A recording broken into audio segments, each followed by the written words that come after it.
Welcome back to Andersen Acres. We are here out in the barnyard again today, and we're here with Shadowfax and Arwen, but mostly Shadowfax. Because today we're going to talk about the second coat pattern that determines what your mini horse looks like. So this another gene they might inherit. We talked about Pinto last week. Today we're going to talk about apparently Arwen. Hi, baby. Kisses. Hope you like that goat nose. Yes, Shadowfax likes the goat nose. But, yeah. So, we're going to talk about the Appaloosa gene today. Last time we talked about the Pinto gene and its variants, and today we're going to talk about the Appaloosa gene. So, the Appaloosa gene. The only way your pony can be an Appaloosa, the absolute only way, is if he carries the leopard complex gene, the LP. Okay, so that leopard gene is responsible for the Appaloosa coat colors we see. If your pony does have the Appaloosa gene, he does not, okay? No Appaloosa gene here. He has Pinto. Hi, baby. He's a good goat. And, oh, here comes the smooches. Always get the smooches. Shadowfax does love to smooch. So, if your pony has that leopard gene, then you can expect to see mottled skin around the muzzle, the eyes, various other regions of the body. It really does look like a leopard pattern. And as the pony ages, they will have progressive roaning of the coat. Okay, so they might not look super roan-like when they're young, but as they age, they'll get more roan. Okay, so they'll have more of those white hairs mixed in as they get older. Hi, baby kitten. Just a kitten. There's always a kitten. Wherever we go, there's a kitten and a goat. So, back to the horse. The LP gene, or the leopard complex gene, can express in a great range, just like all the other genes. There might be virtually no visual signs, but there also might be extreme white patterning. You might have a pony that has almost complete white. Okay, so it really kind of depends. It absolutely depends on how much expression they have.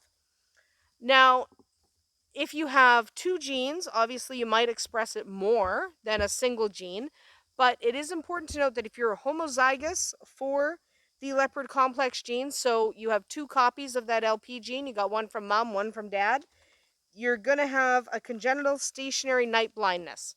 That means Appaloosas who carry two copies of that gene, they're night blind.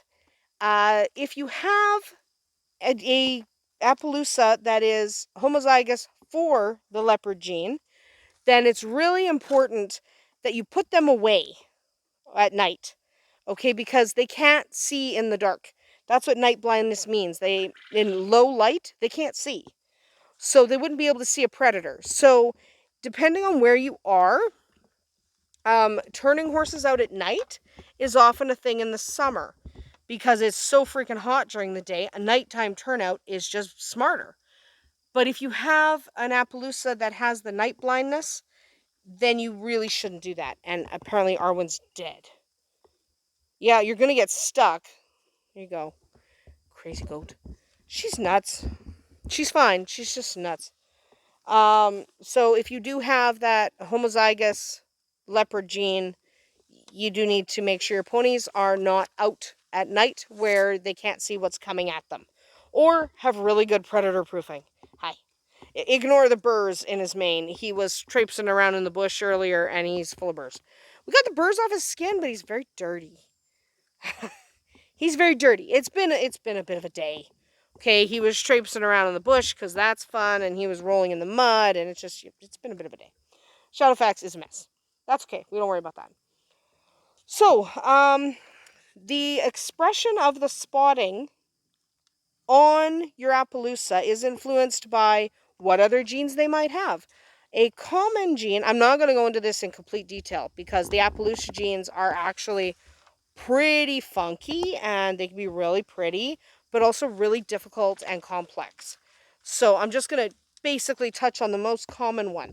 So the most common Appaloosa modifier genes, you have an Appaloosa and then what other genes they have will determine the expression. So the most common of those genes is the Appaloosa pattern 1. People aren't that creative when they're naming things, let's be honest. Okay, oops, dropping the camera. People are not very creative when they're naming things. Appaloosa pattern 1, because it's Appaloosa pattern 1. So it's usually abbreviated as PAT N1. So pattern 1. Again, people are not that creative. This will give you an increased white expression. Okay, if you're heterozygous for pattern 1, then you'll have leopard or near leopard pattern. This is my favorite of the Appaloosas. I love the leopard pattern. Okay, leopard patterned mini horses are absolutely adorable. That's why I'm showing you pictures, because they're so cute. Okay, they're pretty darn cute and I love them.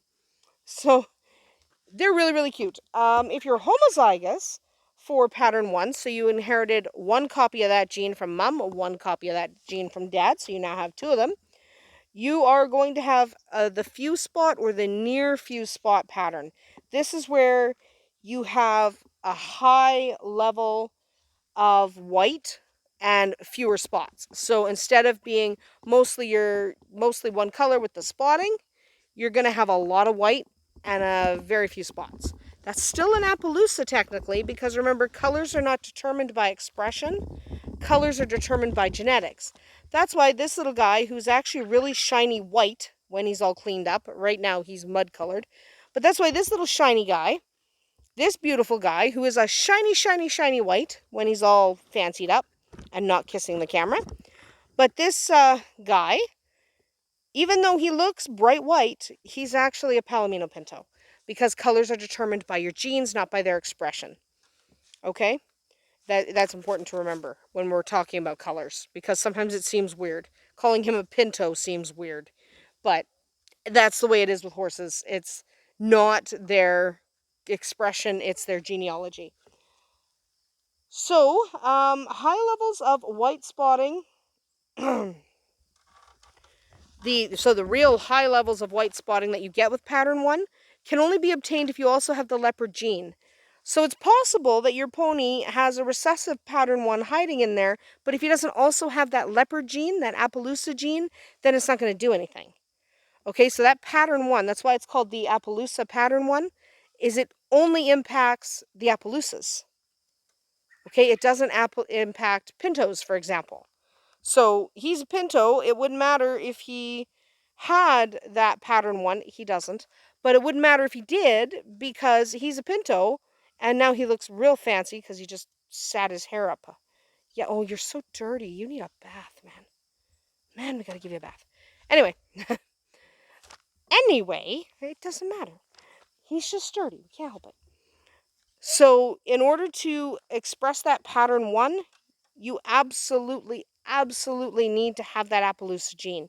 So that is not all there is to Appaloosas, actually. I am not going to get into the real details of the Appaloosa gene because it's bizarre. Okay, Appaloosas are really complex, and it gets really interesting when you really look into the Appaloosas. So if you are interested in the science behind Appaloosas and why they look the way they do and how they look the way they do, you absolutely should do more research on that. It's not my purpose to cover the science behind that, because I am not an expert in pony colors. I just know what I know, but I also know what I don't know. So Appaloosas are probably one of my favorites. They're so gorgeous, but I don't actually know all the science behind them. So if you're interested in all that science, you absolutely should look it up and spend some time studying it, because Appaloosa is really quite complex. And he's leaving because he doesn't want to talk to me anymore. He doesn't want to be on camera. So we're going to talk to Arwen, and we'll wrap up this video, because really I'm not going to talk too much more about Appaloosa, just because, frankly, that I don't know a lot about it. I know that you need the Appaloosa gene to express pattern 1.